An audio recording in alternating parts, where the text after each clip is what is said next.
Très bien. Baruch Hashem B'Siyata Dishmaya, année 5784, Parasha Chayei. Parasha, elle commence de la façon suivante. C'est connu, ceux qui connaissent mes shurim, ils savent très bien ce que je vais dire maintenant. Mais un, on va le répéter. Et deux, on va aborder sur un autre angle, encore une explication. Shivim Panim la Torah. Vayu Chayei Sarah, c'était les années de Sarah, Mea Shana, Ve'estrim Shana, Ve'sheva Shanim, Ve'sheni Chayei Sarah. C'était les années de Sarah, 100 ans et 20 ans et 7 ans. Et c'était les années de la vie de Sarah. Donc on avait demandé comment ça se fait que on dit 100 ans, 20 ans et 7 ans. Alors tout de suite, Rachid, on répond tout de suite. Il avait dit, Rachid, il a dit qu'à 100 ans, elle était sans faute comme à 20 ans. Puisqu'à 20 ans, on n'est pas baron Chine. À 20 ans, on n'est pas puni à cause de ses fautes, jusqu'à 20 ans. Jusqu'à 20 ans, on estime qu'il y a un manque de maturité de la personne qui fait qu'elle va faire des bêtises. On voit bien qu'il en est ainsi souvent. Thématiquement, mais souvent. Donc à 100 ans, elle était sans faute comme à 20 ans, et à 20 ans, elle était aussi belle qu'à 7 ans. Le,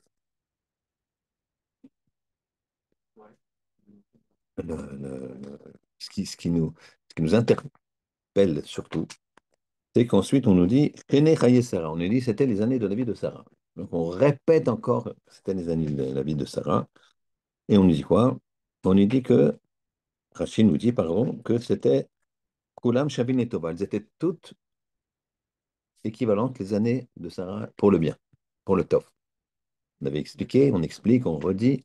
Le Tov, c'est quoi? C'est positif, c'est quand il y a de l'avenir. Le Ra, c'est quand il n'y a pas d'avenir. N'est-ce pas? C'est une notion qu'on a déjà développée plusieurs fois, et donc je ne m'étends pas trop dessus. Si on va essayer de donner une autre explication, mais en posant d'autres questions. Quand on continue la paracha, on voit que, évidemment, le Baruch Hu, il a demandé à Abraham de sacrifier Yitzhak, et Rachid se pose la question en demandant comment se fait-il, comment se fait-il la, la- que la paracha, cette paracha, elle commence donc par la mort de Sarah, et elle avait fini par la Akedat Yitzhak la semaine dernière. Toujours c'est lié, la paracha d'avant, la paracha d'après, c'est lié. C'est ce qu'on appelle smichut. Les sujets sont liés, même si apparemment ils sont pas liés, il y a toujours un certain rapport, ce qu'on va voir, même avec l'Aftar. Là-bas, il y a marqué la chose suivante. Il y a marqué que Rachid nous dit comment ça se fait que la mort de Sarah, elle était tamour, elle était proche de la Kedat Israq. Alors,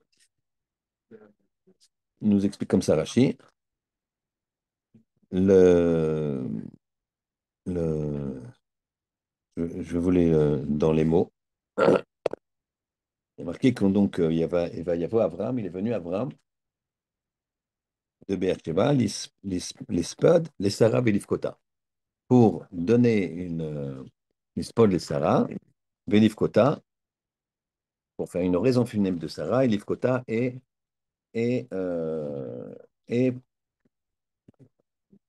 pleurer.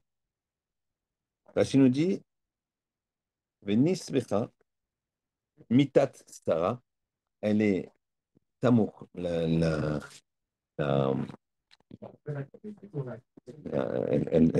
elle est collée, la mort de Sarah, les Akedat Israq avec l'Akedat Israq, les fiches et Aliédé Veserot Akeda, parce que avec la nouvelle de la Akeda, Nizdamen Bena Lishrita, que il était Nizdamen Bena Lishrita, que son fils il a failli se faire égorger, mais qui mat Shelo Nishrat, et que de peu il s'en fut qu'il n'était pas, il ne fut pas égorgé. Pacha Nishmata, elle s'est envolée sa neshama, Mimena ou Meta. Alors d'abord, ça veut dire quoi? Elle s'est envolée sa neshama, donc elle est morte. Mais pourquoi on nous dit, on peut nous dire Meta? Pourquoi on nous dit elle s'est envolée sa neshama? Donc, de peur elle a eu peur finalement que son fils ne soit pas shrité. C'est pas ce qui est marqué. Elle a eu peur qu'il soit shrité. Il est marqué Vekimat shelo nishrat. Il en fut de peu qu'il soit pas shrité. Donc elle a cru qu'il avait pas le niveau, puisqu'il n'est pas chété. Elle ne savait pas qu'en fait il avait le niveau et que l'ange il a arrêté Abraham. Une autre explication de ce qu'on connaît. Et on va essayer de regarder comment ça fonctionne. La liaison, le rapport avec la Haftara,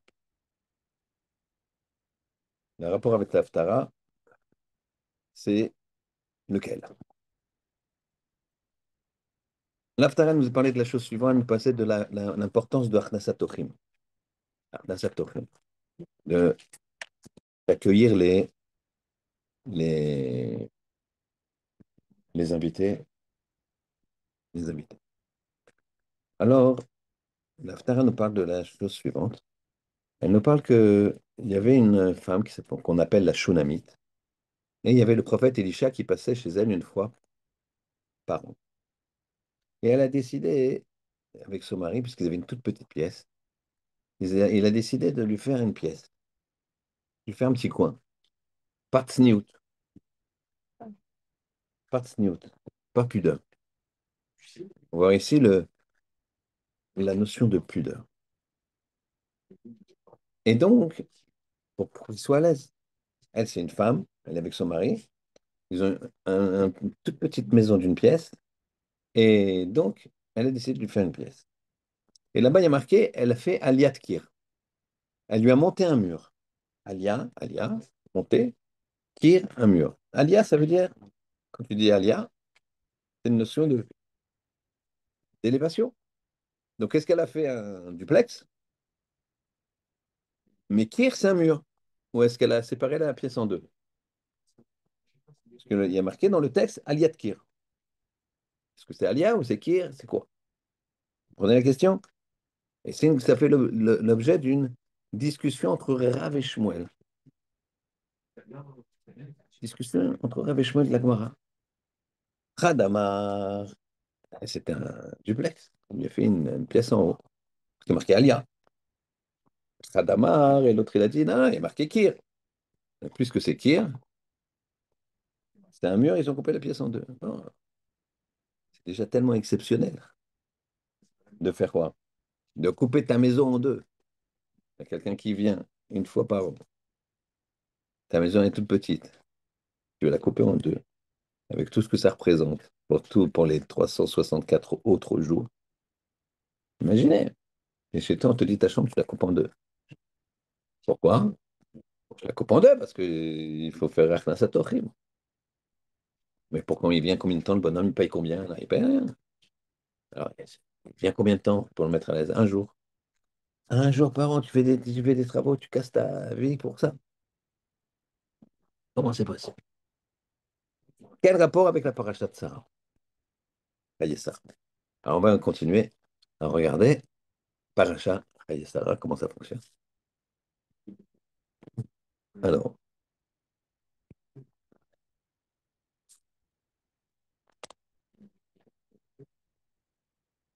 Eliezer, il est chargé tout de suite après la mort de Sarah par Abraham d'aller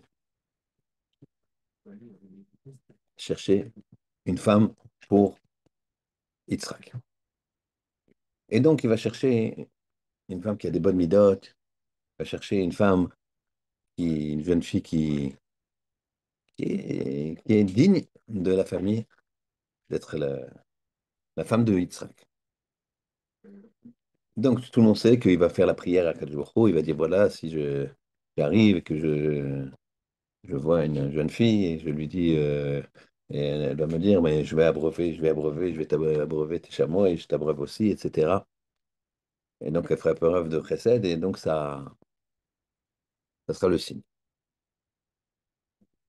Il va voir que une fille, une jeune fille, qui arrive pour abreuver ses chameaux, et il va voir que l'eau monte, l'eau monte à sa rencontre. L'eau monte à sa rencontre. L'eau du puits, elle monte direct. C'est pas que le puits, c'est profond,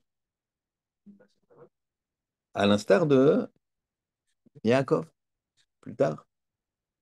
Yaakov, quand il va arriver vers le Nil, Il va marcher côté de Pharaon, côté du Nil, les eaux, elles vont monter tout d'un coup. Et elles vont irriguer. Pharaon, il va dire, oh là, c'est Adam Gadol, c'est un grand homme. Très bien. Donc, il a vu que les eaux, elles montaient à ses pieds. Donc, ça suffit. Ça y est, c'est fait, c'est là. Mais il a marqué que Eliezer, il a couru. Ça. Quand il a vu ça, il a couru, il a commencé à lui dire, à regarder si elle allait faire preuve de précède ou pas. Il a couru. Alors, c'est étonnant, ça y est, t'as un signe. Je cherche quelqu'un. Je cherche si quelqu'un, il est apte.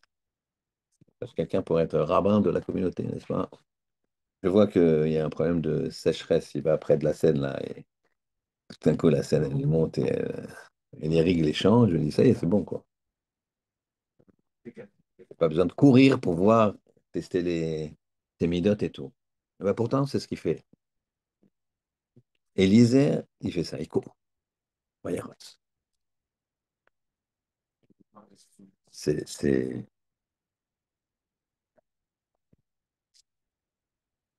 c'est étonnant. Pourquoi? Question suivante. À la fin des temps, dans la Gemara Souka, on Aleph Hamoud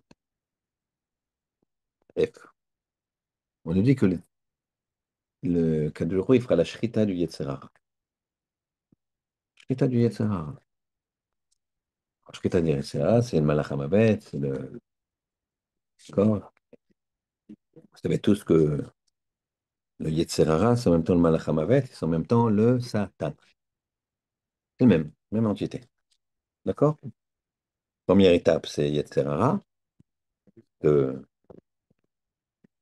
Il te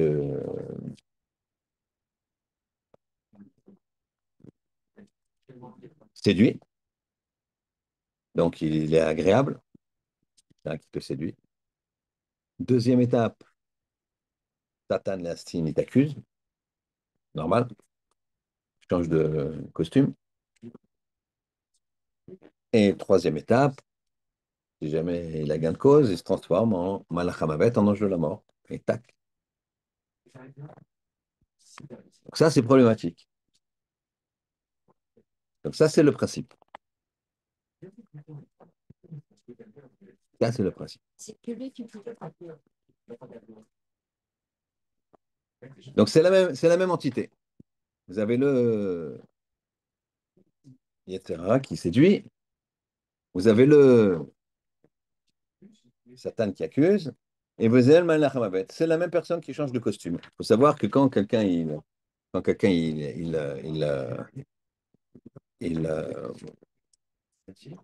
faute, eh bien, il a affaire à l'accusateur direct et au Malachamavet également. Donc, c'est problématique. Qu'il fasse attention. Alors, on va essayer de comprendre ce qui se passe à la fin des temps. À la fin des temps, le Akadosh Baruch Hu lui-même, il égorge, il tue le Satan. Malachamavet, etc. Et là, tout le monde va pleurer. Les Réchaïm, ils vont pleurer. Les Réchaïm, ils vont pleurer. Et les Tzadikim, ils vont pleurer. Alors, pourquoi? Alors, les Réchaïm, ils vont voir que le Tzerara, c'était un cheveu. Comme un cheveu. Le Tzerara, c'était. Donc, ils vont pleurer parce qu'ils vont se dire, ils voient la vérité. À la fin des temps, on voit la vérité. On voit que l'essentiel, c'était Torah. Et que les autres choses qu'on a fait, c'est une perte de temps. Que c'est le mitzvot. Faire des enfants, éduquer les enfants dans la Torah, les mitzvot, le Masim Tovim. D'accord? Ils vont voir ça. Ça, on le voit direct. Par contre, le- euh, donc on comprend qu'ils pleurent. Mais les tzadikim, par contre, ils vont voir quoi? Ils vont voir le Yetzirah comme une montagne. Une montagne énorme. Ils vont voir le Yetzirah comme une montagne énorme. Alors ils vont se demander, on se demande par contre pourquoi ils pleurent. Et ils ont vaincu une montagne énorme. Et ils vont pleurer. Alors pourquoi eux, ils pleurent? C'est étonnant. Ils n'auraient pas dû pleurer. Pourquoi ils pleurent? Ils ont vaincu, entre guillemets, une montagne. Alors, la première chose, première réponse, la Gemara, elle donne deux réponses. Une que je vous donne tout de suite, une que je vous donnerai un petit peu après. Première réponse, c'est quoi? C'est qu'ils se disent, l'épreuve est tellement grande que il y a euh, une impossibilité totale de pouvoir gravir cette montagne, si ce n'est que c'est Hachem qui nous a amenés. Et donc, on n'a aucun mérite. Et c'est vrai que le principe de la réussite d'une personne, c'est que parce qu'Hachem il l'a aidé. Et là, il voit ça de plein fouet. Il voit cette énorme montagne, il se dit, c'est pas nous, on n'a pas pu gravir ça. Donc, puisqu'on n'a pas pu gravir ça tout seul, et qu'on l'a gravi, c'est Hachem. Donc, il pleure parce qu'il s'est dit, finalement, on n'a aucun mérite. Ça, c'est une première réponse. Deuxième réponse, et on expliquera pourquoi, je vous la donne quand même tout de suite, mais pas la profondeur de la réponse. Deuxième réponse, c'est quoi? C'est qu'ils vont pleurer parce que maintenant, il n'y a plus de Yetzer Hara. Et donc, ils n'auront pas d'effort à faire. Quand il n'y a plus de Yetzer Hara, il n'y a plus d'effort à faire. Quand tu vois la vérité en face, il n'y a plus d'effort à faire. Or, dans cette vie, Rabotai, c'est les efforts qui vont nous faire grandir. Ce sont les efforts qui nous font grandir. Sans effort, on ne peut pas grandir. C'est ça le principe. Les gens, ils disent la chose suivante. Ils cherchent à pas faire d'efforts, ils cherchent à avoir le moins de problèmes possible. D'accord, je ne parle pas de problème, je parle d'efforts, de difficultés. C'est ça qui fait grandir. C'est ça qui fait se ressourcer. Hachem, il protège le clan d'Israël, mais on voit dans cette période-là, on est confronté à une difficulté énorme, à un massacre énorme, des otages, c'est énorme, ça nous brise. On se pense à ces gens, les endeuillés, les gens qui. C'est insoutenable. Donc, vous voyez que dans cette difficulté, le clan Israël, comment il se comporte? C'est l'effort. Que... C'est pas obligé qu'on reçoive des épreuves. On peut choisir ces épreuves. Choisir de te mettre dans l'épreuve sans que ce soit dramatique. C'est quoi? Ce qu'on se doit de faire par respect pour les événements dont je viens de parler, c'est d'être là au chiot, de dormir un peu moins, de manger un peu moins, de, de, de, de, de- de- de penser aux autres, de faire plus de tzedaka, de pardonner si quelqu'un nous a fait, encore on pardonne plus. C'est un effort, c'est un effort. Alors, ce qu'ils voient, il n'y a plus de Yetzer Hara, il n'y a plus d'effort, ils te disent. Alors, s'il n'y a plus d'effort, on ne peut plus grandir. Maintenant, on va essayer de comprendre quelque chose. On va voir que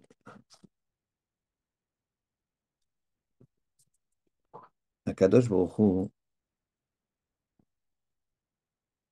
il va agréer la Shunamite qui a cassé sa maison en deux. Elle n'avait jamais eu d'enfant, elle aura un enfant. Elle aura un enfant. Et cet enfant, hein, il va mourir. Et Elisha va le faire ressusciter. Pourquoi? Parce elle a fait un effort énorme, énorme. Quand quelqu'un fait un effort, dans le sens de la sniout, de la pudeur, dans le sens de la Torah, ici c'était dans le sens de la pudeur, puisqu'elle voulait que le Navi, le prophète, le saint homme, il ne soit pas confronté à elle. Elle est là, et c'est une petite pièce, c'est une femme. Elle a vu qu'il était Kadosh. Alors elle s'est dit, il faut que Kadosh, ça veut dire séparé. Donc elle a tout cassé sa maison. Petite maison, tu la coupes en deux encore ou tu fais un. Et c'est pour ça, nous, dit la Gemara, on donne la réponse à cette question. Pourquoi on doit dire Rav et Shmuel, ils ont discuté. Il y en a un qui a dit qu'il a fait une mezzanine. L'autre, il a dit non, il a coupé la maison en deux. Pourquoi tu t'arrêtes là? Dans tous les cas, ce qu'il a fait, c'est. Ce qu'elle a fait, c'est extraordinaire. Et donc, on lui répond quelque chose d'extraordinaire. La Gemara, elle veut qu'on s'arrête dessus. Pas qu'on le lise. Bon, elle a coupé sa maison en deux. La Gemara, elle veut qu'on s'arrête dessus. Dans la vie, faut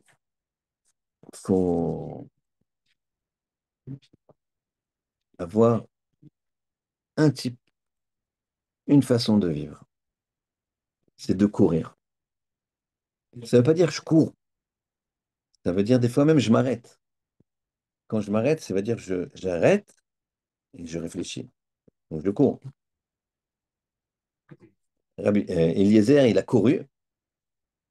Il a couru à la rencontre de Rivka, mais c'est parce que de Rivka, il avait dans sa tête de vérifier ses midotes. Ça ne lui suffisait pas que l'eau elle monte. Il voulait vérifier. Il a couru. À l'instar de la vanne. La vanne, quand il va voir Eliezer, il va voir l'argent qu'il a. Qu'est-ce qu'il va faire, la vanne? Il va courir. Courir tout de suite, tac, tac, tac, tac. Il veut bloquer, il veut prendre en main les choses. Qu'est-ce qui fait courir? Qu'est-ce qui fait courir? Comment ça fonctionne? Comment ça fonctionne? Alors, on va essayer de répondre un petit peu. Mais est-ce que la question... Excusez-moi, c'est en Zoom, il y a les questions après. Euh, on va essayer de répondre un petit peu. La première fois, première chose, on va parler de ce que c'est un miracle. Parce que finalement, quand Rivka elle s'approche du puits, ben, c'est un miracle. L'eau, elle monte. L'eau, elle monte.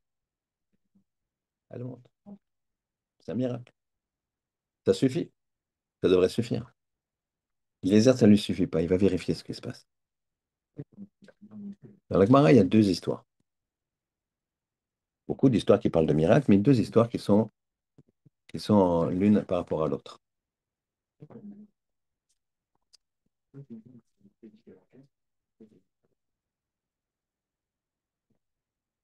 Il y en a une par rapport à l'autre. Il y avait Rabbi Hanina ben Dossa, une histoire connue, qu'il rentre Erev Shabbat, et sa fille, elle s'est trompée, elle a mis la fiole au lieu de mettre de l'huile, elle a mis du vinaigre et elle a trempé la mèche dedans. Mais c'est un qu'ils n'avaient qu'une seule mèche, et donc c'est fichu. Elle était imbibée de vinaigre. Elle a mis du vinaigre au lieu de l'huile. Rabbi Hanina, il a regardé sa fille, il a dit, pourquoi tu es triste? Parce que papa, je me suis trompé, il n'y aura pas de lumière pour Shabbat, c'est terrible. Alors elle lui dit, ma fille, n'aie pas peur. Ne crains rien. Je ne sais pas pourquoi tu as peur. Celui qui a dit que l'huile brûle, il va dire que le vinaigre il brûle. Elle a allumé, ça a marché. Tout le monde connaît ça. Miracle exceptionnel. Parallèlement à ça, quelques temps plus tard, il y a un homme qui cultivait son champ de figues avec son fils.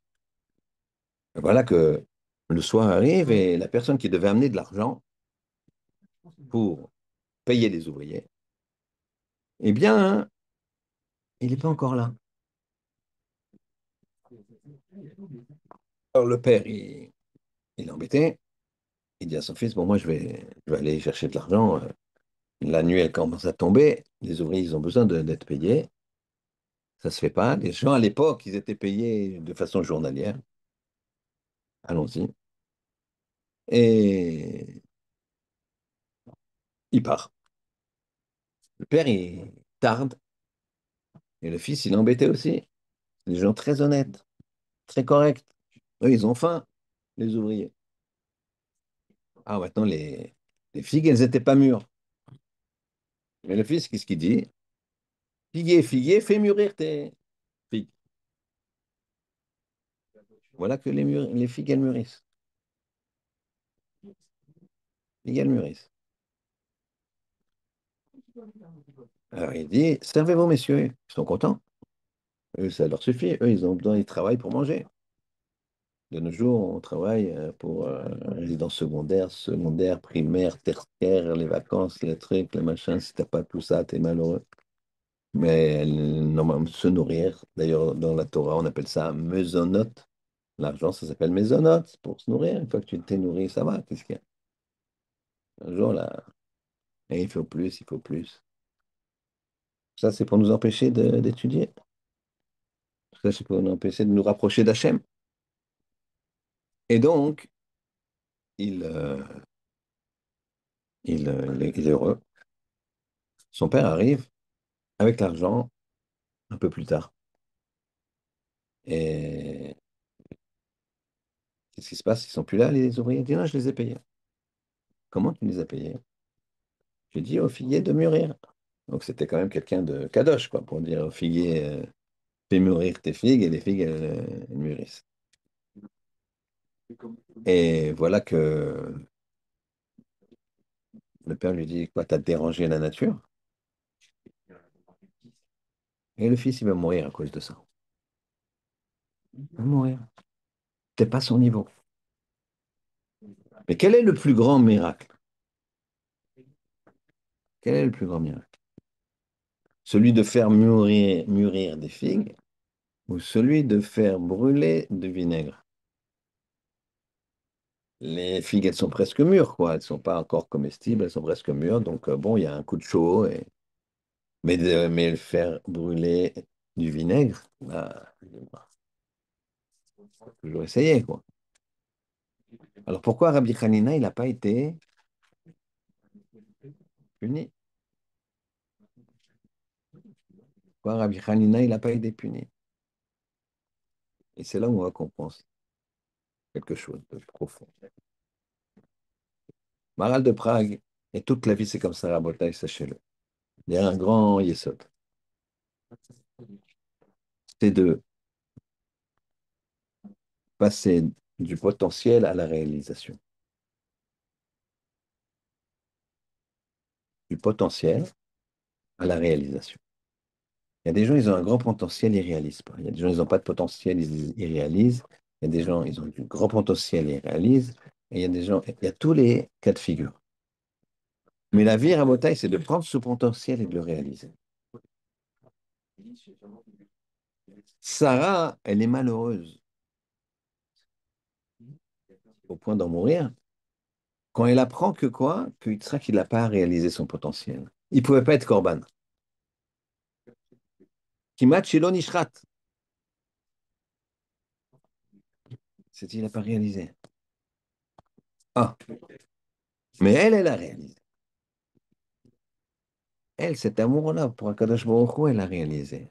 Et c'est marqué, Rashi, Pacha Nishmata, elle est morte et son âme, sa neshama s'est envolée. Ça veut dire quoi? C'est ça la mort à Bretagne. C'est pas quelqu'un qui meurt. La neshama, Hachem, il décide de la prendre. Pas le cœur qui s'arrête. C'est pas la balle qu'on se perce. Non, c'est la neshama qui s'en va. La neshama, elle est proche d'Akadosh Baruch Hu. Faut voir ça. Il faut savoir que la neshama, elle est proche d'Akadosh Baruch Hu quand la personne, elle meurt pour des, pour des raisons, entre guillemets, je vais dire un mot que j'aime pas trop, mais qui est représentatif pour des raisons religieuses. C'est-à-dire, quand quelqu'un il meurt parce qu'il est juif, il est tué parce qu'il est juif, ou il meurt en juif, en tant que juif, alors sa neshama, elle s'envole très haut, très haut, très haut. Vous avez dans la Avinu Malkeinu, bon, dans Avinu Malkeinu chez les Ashkenazim, c'est pas tout à fait le même. Et on a un moment le texte suivant. On dit comme ça. Avinu Malkeinu, notre Père, notre Roi, Aseleman Arogim al Shem Kodshecha. Fait pour ceux qui ont été tués pour le nom, au nom de ta sainteté. Deuxième, deuxième après. Avinu Malkeinu Aseleman Tevochim al Yehudecha. Avinu Malkeinu Aseleman fait pour Tevochim, ceux qui ont été égorgés al Yehudecha pour ton unicité. Yehud. Troisième. Avinu Malkeinu Aseleman fait pour parce que les man, Bae Baesh, ceux qui ont été dans le feu, ou Bamaïm et dans l'eau, Al Kiddush Shemecha pour faire Kiddush Hashem, pour sanctifier ton nom. Et nos maîtres d'expliquer la chose suivante, écoutez bien. D'abord, il faut regarder. Ça veut dire quoi? Assez, Avinu Malkenu, assez les ma'an. Fait parce que. Imagine, tu as ton père qui a rendu beaucoup de services au roi. Et toi, tu as un problème avec le roi. Alors, tu vas lui dire au roi, fais les ma'an de mon père. Vous comprenez ce que ça veut dire? Donc nous, qu'est-ce qu'on est en train d'invoquer? On demande à Hachem de faire en fonction de ceux qui ont été tués. On ne demande pas par rapport à nos mérites. On demande par rapport à ceux qui ont été tués. Il y a plusieurs niveaux, Rabotai. Et le premier niveau, c'est Aseleman Arugim al Shem Kodshecha, ceux qui ont été tués sur la sainteté de ton nom. C'est quoi? Parce qu'ils sont juifs. Parce qu'ils sont juifs. Le nom d'Hachem, c'est Yudke Vavke. Un juif, c'est Yehuda. Yehuda. Yehudi. Dalet, de différence. Yudke Vavke. Même chose. On demande à Hachem, par rapport à ces gens-là qui ont été tués à Al-Shem Kodshecha, eh bien, on te demande d'avoir pitié de nous. Vous imaginez les mérites qu'ils ont. Ça, c'est des gens qui ont été tués parce qu'ils ont été justes, parce qu'ils étaient juifs. Après, vous avez Aseleman, Avinu Malkeinu, Aseleman, Tevochim al Yehudecha, ceux qui ont été égorgés pour l'unicité de ton nom. Ça, c'est quoi? C'est pas des gens qu'on a tués juste direct parce qu'ils sont juifs. C'est des gens qu'on leur a proposé. On va dire, regardez, ou tu te prosternes, ou tu changes de religion, ou je te tue. Je t'égorge ou je te tue. Alors là, il dit ça, ces gens-là qui ont dit, ils ont dit non, non, non, on ne se prosterne pas. Donc ça, c'est un autre niveau, au-dessus. Pourquoi? Parce que là, ils choisissent. On leur demande de choisir. Dans le premier cas, on ne leur a pas demandé de choisir. Malgré ça, ils sont très, très hauts. Là, dans le deuxième cas, c'est quoi? C'est tu choisis là entre le bien et le mal. Tu choisis. Tu choisis pas, on te tue. Ça veut dire que tu refuses. Mais on a mis la personne devant un problème. Premier, premier moment, on le tue direct. On ne met pas devant un problème, on le tue. Pourquoi? Parce qu'il est juif. Deuxième, on lui propose le choix. Troisième, c'est encore plus fort. C'est Bae Bae Shubamaim. Bae, ça veut dire ils ont été. Bae, ça veut dire aller. Bae Bae Shubamaim. Ils sont venus. Ils sont venus, ça veut dire quoi? Ici, on parle de. Ça fait allusion notamment au temps du deuxième Beth Amikdash. Les, les, les Romains, ils ont déporté une grande partie du peuple d'Israël. Ils ont sélectionné 400 jeunes hommes les plus beaux possibles. Et 400 jeunes filles les plus belles possibles. Et ils se sont dit, on les met dans une île et ils vont aller ensemble et ça fera des enfants très très beaux. Et comme ça, on les vend comme esclaves. Une île avait une usine à faire des beaux esclaves.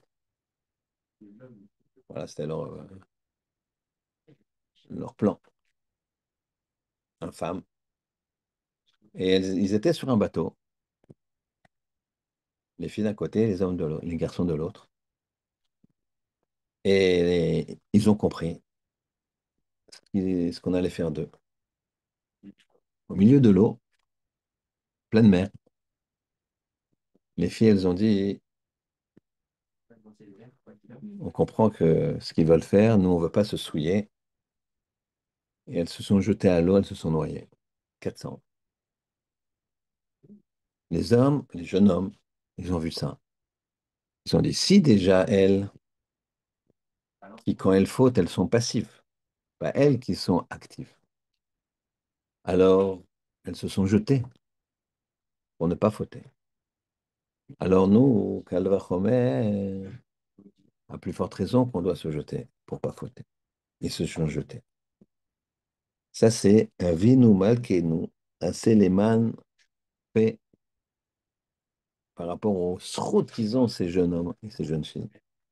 Ceux qui sont baé, baèche, qui sont passés par le feu, ou bamaïm, en l'occurrence ici c'est l'eau, al kiddush shemecha, ça c'est le kiddush Hashem du plus haut niveau.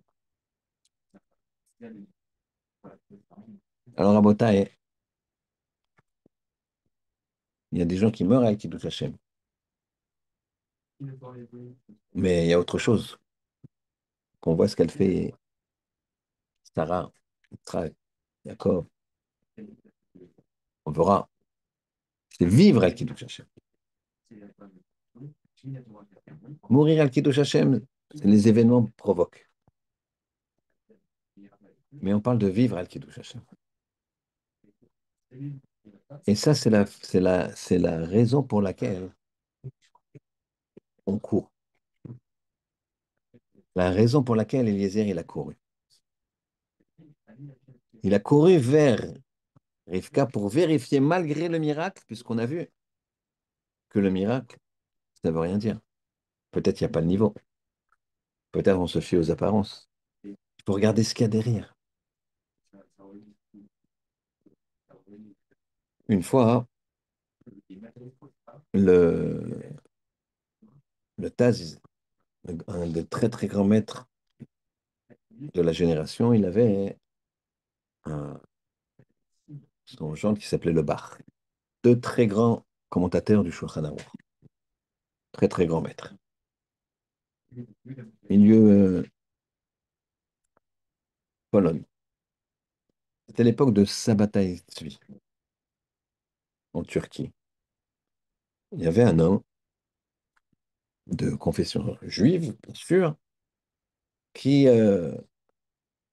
avait la réputation d'un très très grand Talmid Chacham et les bruits commençaient les bruits commençaient à courir que c'était le Mashiach. Vraie histoire, Sabbatai Tzvi, Constantinople. Un très très beau livre,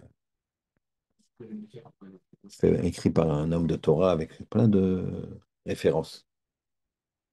Et le Taz, il dit au Bach, son gendre, il lui dit, écoute, va là-bas. Constantinople, va là-bas. Izmir, je crois que c'était plutôt. Non, là-bas en Turquie. et va vérifier si c'est Machiach. Va vérifier si c'est Machiach. Maintenant, la ville dans laquelle ils étaient, c'était une ville où il y avait un duc polonais extrêmement antisémite. Il y avait un couvre-feu, il ne pouvait pas sortir quand il voulait. Bref. Et comme ça, le bar, il s'enfuit la nuit, enfin, il escalade une muraille, une forteresse, et avec deux, trois personnes qui l'accompagnent, en toute clandestinité, il part. Au bout de quelques semaines, il arrive là-bas. C'est un très grand Talmid Chacham. Il est amené à chercher à rencontrer sa bataille Zvi. On lui dit bien sûr, il donne shiur ici, là, là. Et là, il voit un immense Talmid Chacham. Énorme, énorme, énorme Talmid Chacham. Très bien. Il reste plusieurs semaines et pour lui, c'est évident que c'est ma chère. Même le bar, je pensais que c'est que il se, il a pensé que c'était ma chère.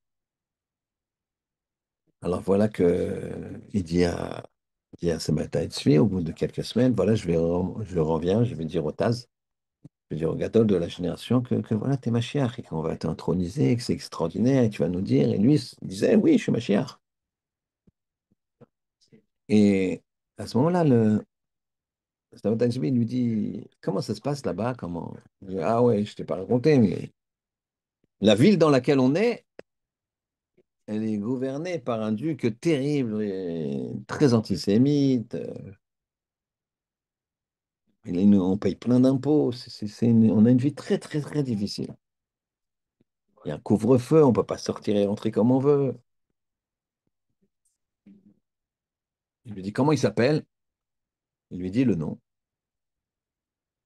À ce moment-là, ce bataille suit, il fait comme ça. Il se baisse, il arrache une herbe. Ça, il dit ça y est, vous n'avez plus de problème. Bon, on ne comprend pas très bien ce que ça veut dire. Ils prennent congé. Ils remontent en Pologne. Il arrive, il se prépare à rentrer de nuit parce que si on l'attrape, etc. Et puis il voit, au fur et à mesure qu'il avance, il voit que les Juifs, ils ont l'air heureux, quoi. Ils arrivent en carriole, en machin, en truc. Puis à tel point qu'à un moment, de loin, il voit qu'il n'y a pas de garde devant l'entrée de la ville, que c'est pas. Alors, il y a un Juif à ce moment-là qui arrive juste avec, avec sa charrette, là. Il dit, dis-moi, on rentre facilement dans cette ville. Ouais, pourquoi? Il dit, non, non, monsieur, ouais, tu veux que je te prenne dans ma charrette? Bien, bien. Hop, il la prend, il la met. Taz, il va voir le bar. Le bar, il va voir le Taz. Et il lui dit,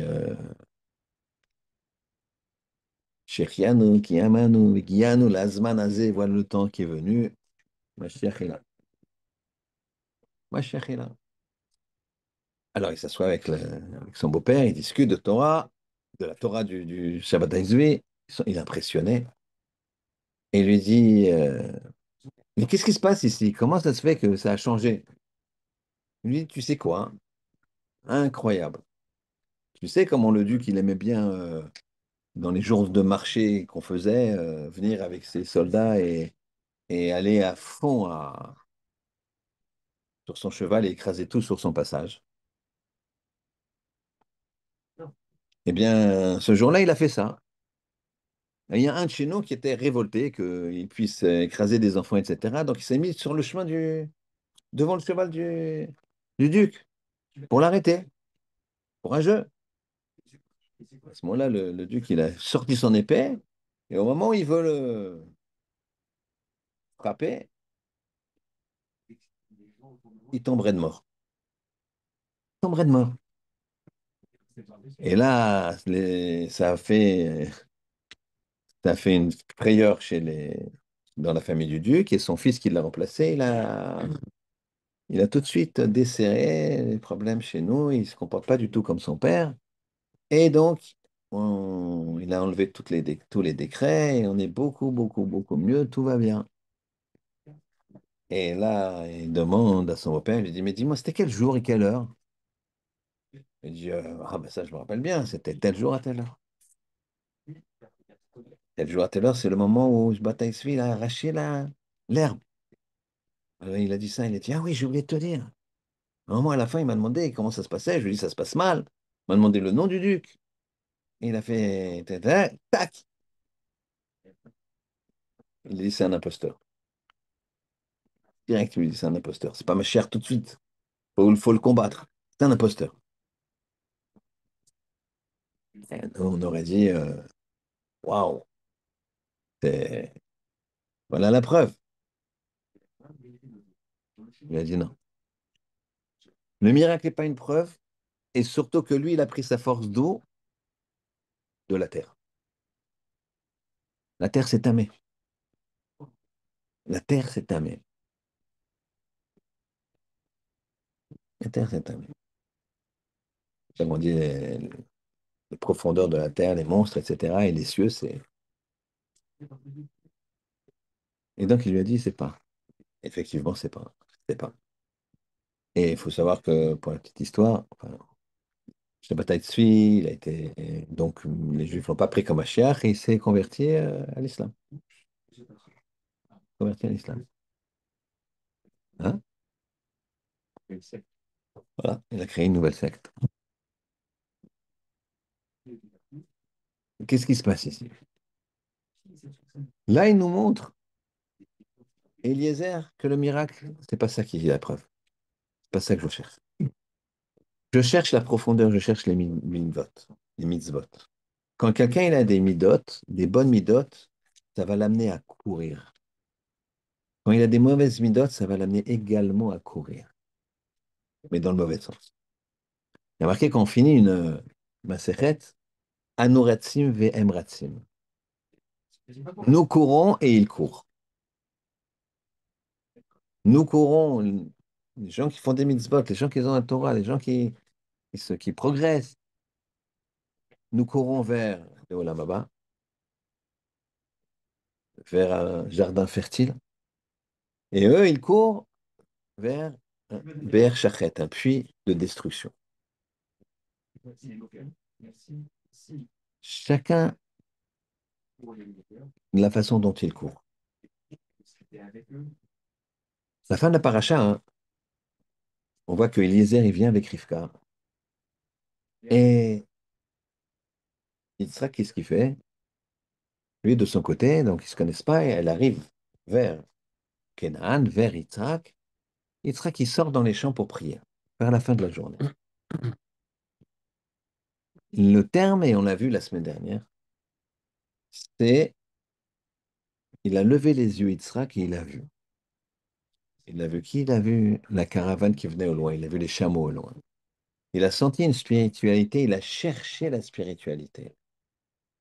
Il a levé les yeux et il a vu. Comme on a dit la semaine dernière, tu lèves les yeux là où tu veux vers ce que tu veux voir. Donc il a levé les yeux, il cherchait. Et elle, pareil de son côté. Voilà qu'elle a levé les yeux, elle a vu Yitzhak. Et qu'est-ce qu'elle a fait? Elle est tombée du chameau. On nous dit elle est tombée du chameau. Tombée. Pas besoin qu'ils disent elle est tombée de coup de foudre, quoi. Elle est tombée amoureuse. Ça, c'est du mauvais côté. Non. Elle est tombée dans le sens où elle est descendue très vite. Comme tomber. Comme courir. Vers quoi? Pour se cacher. Pour se couvrir encore plus. Parce que maintenant, il y a son futur mari qui est là. Et donc, elle se couvre. Elle tombe, se cache. Elle court vers la mitzvah. Elle court vers la mitzvah. Yitzhak, c'est pareil. Yitzhak, qu'est-ce qu'il fait? Il lève les yeux et il voit. Et il prie. Courir, c'est pas seulement courir physiquement ou agir vite, c'est réfléchir vite, fermer ses yeux. Quand un jeune homme, il est dans la rue, un jeune ou un moins jeune, un jeune homme ou un moins jeune, et que il y a des silhouettes qu'il ne faut pas regarder, alors il peut courir. Il court comment? Parce que Vaïsaïna, il va lever les yeux. Mais lever les yeux ici, ça voudra dire il les baisse. Vite. Ça, faire ce geste-là, ça veut dire lever les yeux. Tu baisses tes yeux, ça veut dire lever les yeux. Vous comprenez ce que ça veut dire? Tu vois quelque chose d'impudique. Alors, pour éviter de le voir, il faut baisser les yeux. Quand tu baisses les yeux, ça veut dire que tu as levé les yeux.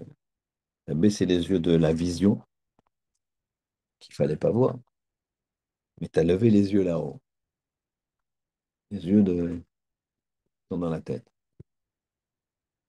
Et c'est ça, hein, c'est notre travail à Botaï. On a dit que l'épreuve, c'est pas forcément une épreuve dramatique. Il y a nos frères qui ont des épreuves dramatiques actuellement. Dramatiques. Très très mal. Ça nous fait mal. On n'est pas dans ce cas. On est un peu dans ce cas-là parce que c'est nos frères, c'est notre chair, c'est notre sang. Mais il y a d'autres épreuves. Des épreuves de tous les jours qui sont des épreuves dures aussi. Dures. Lever les yeux sur ton ami qui souffre. Lever les yeux sur ta femme qui a toute la charge du travail. Une fois, Rav Shach, il me semble que c'était Rav Shach, il portait des poubelles ou il portait quelque chose de lourd. Alors, il y a un élève qui l'a vu et qui lui a dit, ah, Rav, ça se fait pas, je ne vais pas vous laisser porter ça. Je lui ai dit, laisse-moi. Il dit, non, Rav, je ne peux pas vous laisser. Il me dit, mais ma femme est pas bien, ma femme est fatiguée. Et faire ça, c'est ma mitzvah, il dit Rav Shach. Il dit, non, mais c'est pas grave, je ne peux pas vous laisser faire ça. Alors, il explique la chose suivante. Il lui dit, Rav Shach, il lui dit à l'élève, il lui dit, tu veux me prendre mes sacs poubelles? Tu veux m'enlever ma mitzvah? Alors réfléchis bien avant de le faire. C'est comme si dans quelques semaines, c'était Sukkot, je vais porter mon étrog et mon oulave, et tu vas me dire, Rav, Rav, laissez-moi vous le porter, c'est pas... Non, non, tu vas m'arracher mon étrog et mon oulave, parce que c'est lourd, et c'est lourd, je suis pas très jeune, c'est lourd. Donc tu te vois faire ça? Mais non, Rav, non. Alors pourquoi tu veux m'enlever mes sacs poubelles? Je fais la mitzvah d'aider ma femme. Ça, c'est lever les yeux, ça, c'est courir. Ça, c'est réveiller, ça, c'est courir.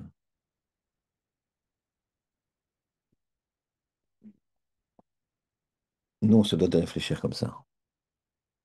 Et maintenant, on comprend ce que c'est les Tova. On a dit que Sarah, hein, toute sa vie, c'était les Tova. On a dit toute sa vie, il y avait de l'avenir. Mais là, on est un petit peu plus loin de ce qu'on dit d'habitude. C'est quoi de l'avenir? C'est de savoir lever les yeux. Quand je dis lever les yeux, c'est aussi les fermer. Comme on a dit, c'est lever les yeux de là-haut, ferme ceux d'en bas, pour voir ce qui n'est pas le tsniout. La tsniout, c'est la clé de la Torah. C'est étonnant, mais c'est comme ça. La difficulté d'une femme, c'est la tsniout. La difficulté d'un homme, vous savez, c'est quoi? C'est étudier la Torah.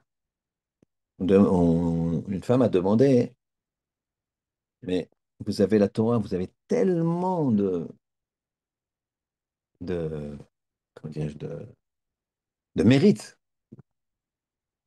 d'étudier la Torah. Alors nous, c'est vrai, on a le mérite de vous pousser à étudier la Torah, de vous aider, d'amener les enfants au Talmud Torah, etc., à la yeshiva, etc. Mais quand même, on aimerait avoir quelque chose.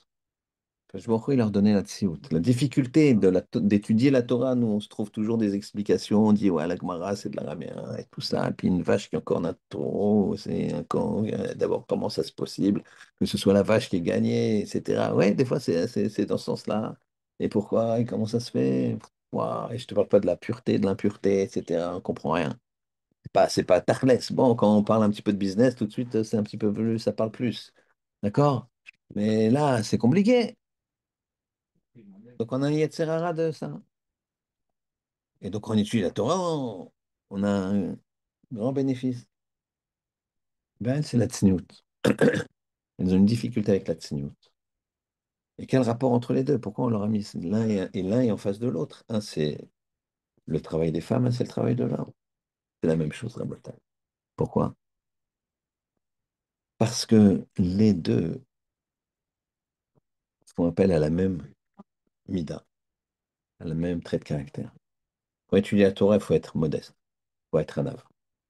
Le plus grand maître de tous les temps, Moshe Rabbeinu,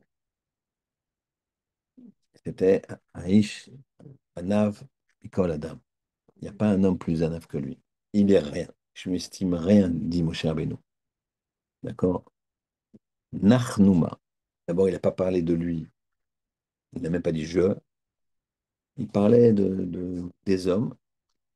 Il incluait vraisemblablement Aaron avec lui. Il disait Nachnuma. Normalement, on dit Anachnu. Anachnu, c'est nous. Nachnu, ça ne veut rien dire. Et lui, il a enlevé le Aleph, le je. Le Aleph de Anachnu. Anachnu, c'est le je au pluriel. Donc, c'est nous. C'est nous. On existe. Il a dit, ah, il n'y a pas de Aleph. Moi, je suis rien. Tu n'existes pas. Nachnu ma. Nachnu quoi? Ma, on n'est même pas la matière, l'atome de la matière. Rien, on n'existe pas. Nachnu ma. C'est la modestie. En anglais, modestie, ça veut dire humilité. Modestie, ça veut dire pudeur. La même chose. La difficulté. Alors pour ça, hein, ça c'est notre épreuve. C'est l'épreuve de tous les jours. L'épreuve de s'investir dans la Torah, l'épreuve de faire attention à ses yeux. Eux, ils ont d'autres types d'épreuves. Chacun son épreuve. Mais chacun, il a une dose d'épreuve à faire qui lui correspond et qui fait mal. Et qui est dur. Et qui est dur.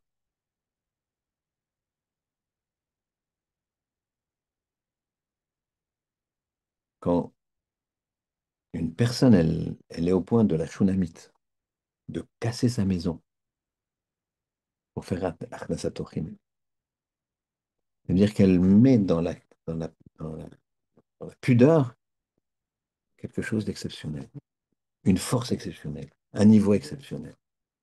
Bien, c'est la même chose. Il faut savoir que quand quelqu'un il est tout seul à 2 heures du matin et tout seul dans sa chambre, un célibataire et qui fait attention, il se restreint et puis il ouvre une Gemara au lieu d'ouvrir autre chose, au lieu de sortir, là-haut, ça s'ouvre. On ne peut même pas s'imaginer. On ne peut même pas s'imaginer. Quand les gens ils font des efforts comme ça leur coûte. Une fois, hein, Rabbi Eliashiv, Rabbi Eliashiv, c'était Gadolador en halakha de notre génération. Il n'y a pas longtemps, il est niftar, il y a 10 ans, je crois.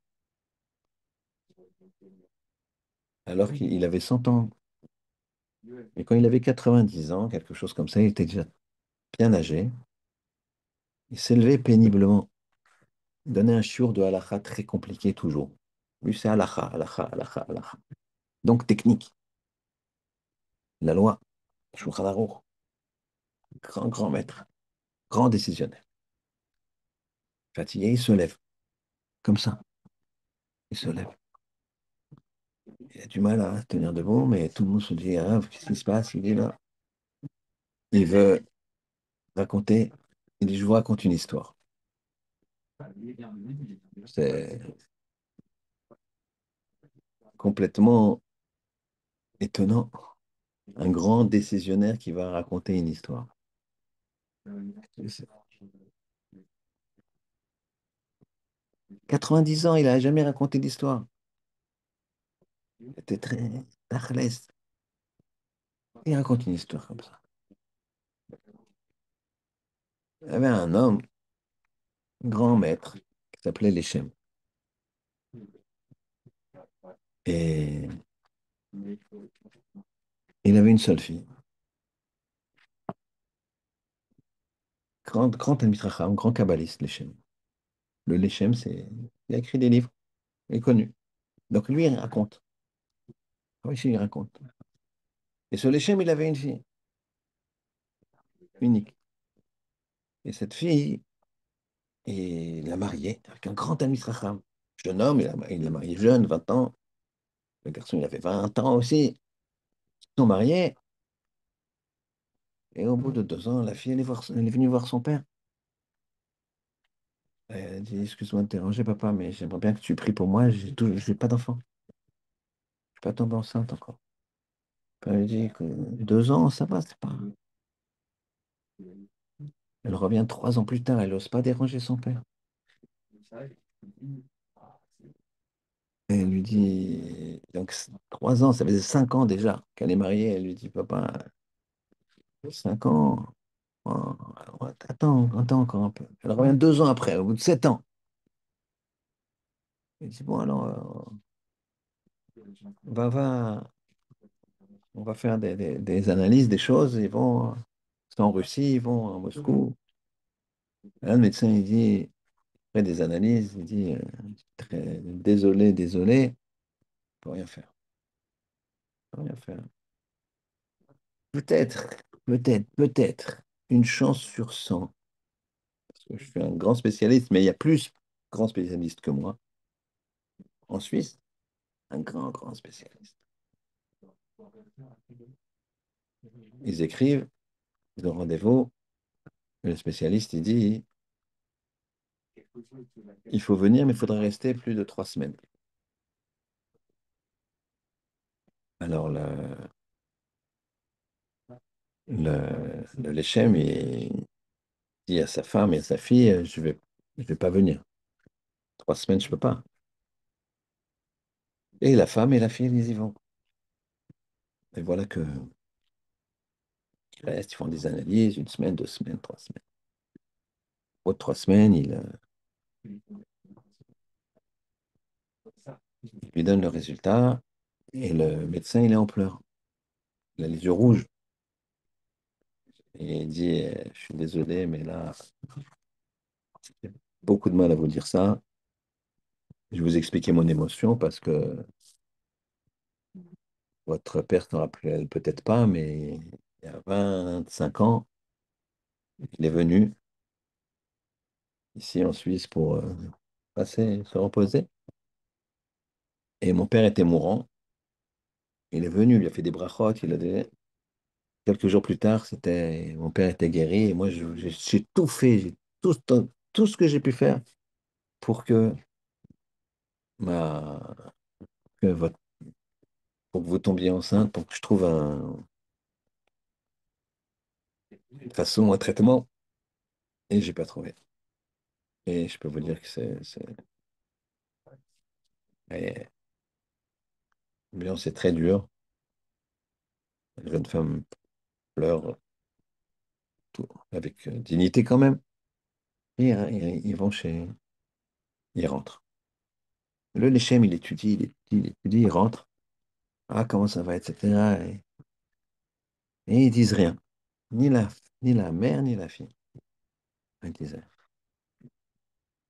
La mère, elle a fait jurer à la fille, elle a fait jurer à sa mère de rien dire à son père. Et un jour, le Léchem, il se dit, tiens, mais c'est pas possible qu'il y ait pas de résultat, là. Et ça fait, je sais pas, moi, un mois déjà, un mois et demi. Il se lève comme ça et il va chez sa fille. À l'époque, les gens, ils étudiaient dans la maison, dans leur propre maison. Il n'y avait pas un Beth Midrash comme ça, c'était pas. Et donc, son gendre, grand Talmid Chacham, il est en train d'étudier, il frappe à la porte, il voit le Léchem, son beau-père, qui est un grand maître, il dit, rentrez, il dit, ta femme est là? Il dit, non, elle n'est pas là. À cette heure-là, elle part dans la forêt, elle dit qu'elle fait des tfilotes, je ne sais pas très bien. Il cherche, il demande aux gens, vous n'avez pas vu? Il dit, ouais, par là, au fond de la ville. Il rentre dans la forêt, et là, il entend des pleurs. Il entend des pleurs. Des pleurs, ça lui fend le cœur, c'est sa fille qui pleure. Et elle pleure, Hachem, demande un enfant. Et là, le père, il est ému tellement. Il se précipite, il prend sa fille dans ses bras. Ma fille, qu'est-ce qui se passe? Pourquoi? Qu'est-ce qui se passe? Pourquoi tu es là? Pourquoi tu fais? Il comprend évidemment qu'il y a un problème. Il lui dit alors, pourquoi tu m'as pas dit que. Pourquoi t'es pas venu me voir et tu m'as dit que tu avais dit que c'est négatif? Je voulais pas te déranger, papa, pour te troubler dans ton limud à Torah. Le Shem, il a dit à sa fille, sache ma fille, que cette kavana-là que tu as eue va ouvrir toutes les portes et tu auras un enfant. Moi, je te le promets.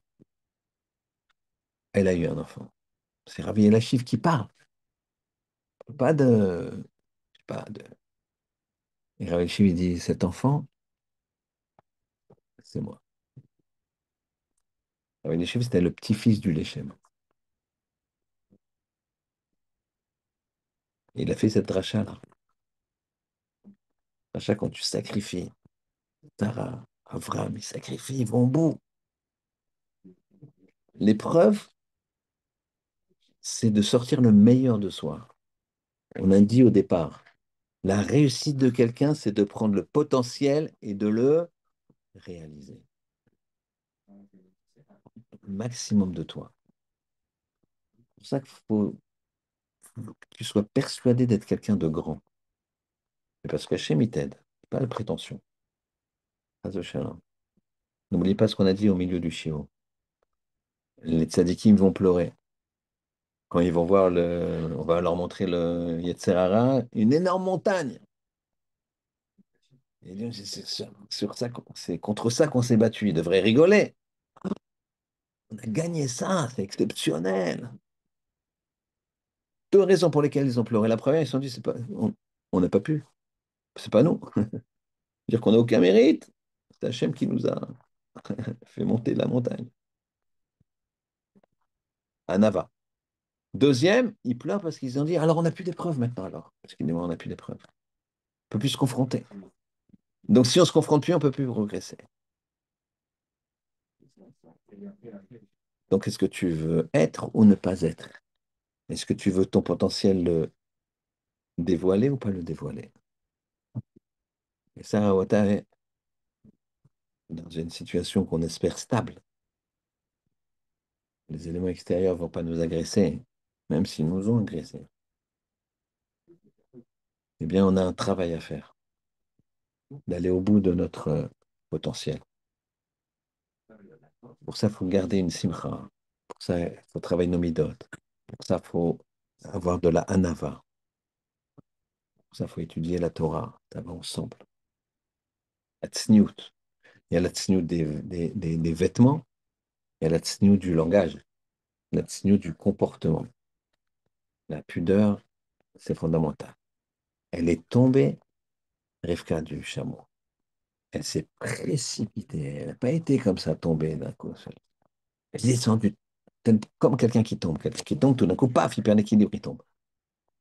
Elle est descendue tout de suite. Elle a cherché tout de suite à servir le Créateur par la tsniout, par la pudeur. Parce qu'avant, elle a levé les yeux et elle a vu. De la même façon, encore une fois, rappelez-vous de ce point-là. Si vous vous rappelez d'un seul, c'est celui-là. Nous, les hommes, il faut lever les yeux dehors en les baissant.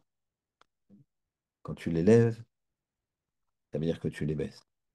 Quand tu les baisses, eh ben les spirituels, ils montent. Mais si tu les lèves, ceux-là, alors ceux-là, ils baissent. C'est ça le principe.